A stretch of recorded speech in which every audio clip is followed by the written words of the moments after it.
ignition. Liftoff of the Falcon 9 and Crew Dragon. Go NASA, go SpaceX, Godspeed, Bob and Doug.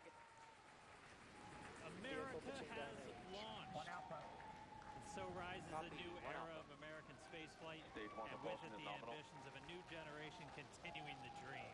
I think they're all pioneers. They're taking risks, obviously.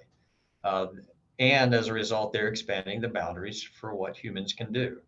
One of these days, we can't just have highly selected folks who train for years to go into space. We do want the situation where people can buy a ticket and go.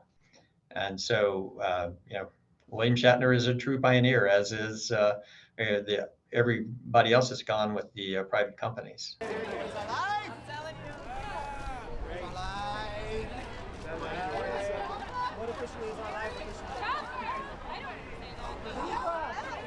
There's no one that could say that number of your age means you are incapable of doing something.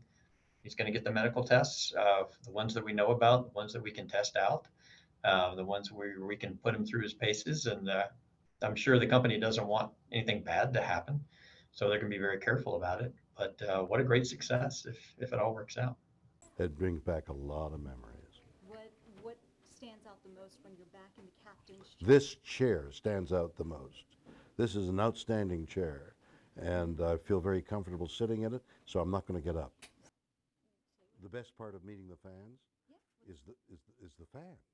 I'm very, very impressed that at the age of 90, he's in such a good condition to fly to space. And it's just for me a nice message that clearly tells you can never be too old to live your dream.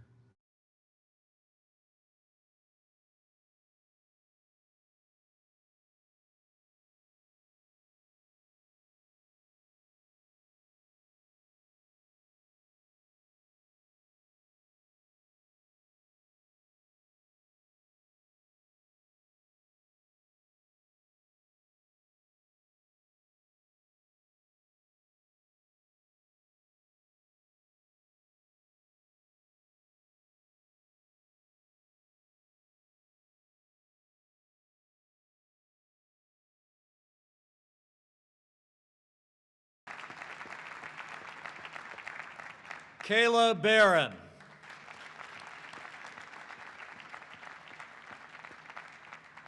Raja Chari.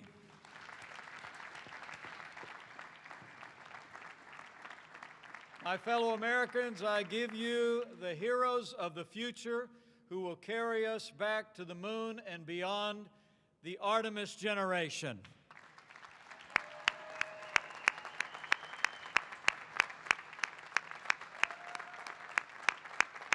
You know, I stand on the Earth and look up at the moon and try to imagine doing the reverse and those iconic pictures from the Apollo mission, you know, Earthrise from the moon and things like that. And trying to imagine just standing there in a spacesuit looking back at planet Earth, it just kind of blows your mind. I think for most of us, we channel that energy into excitement that it could actually be possible for us to return to the moon and return to stay.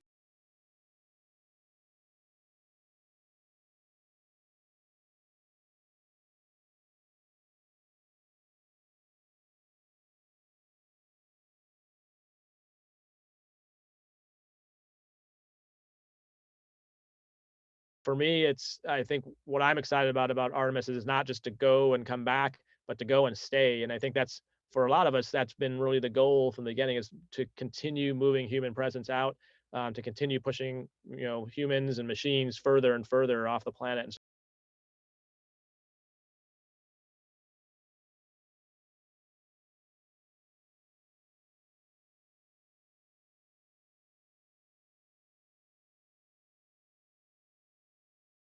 So I asked them, like, what would you like to eat in space, and what would you like to send to me to space? And so they chose a venison ragu with was kind of like, it's not a strudel type of thing. It has a name that doesn't even exist in German, so it's a local speciality.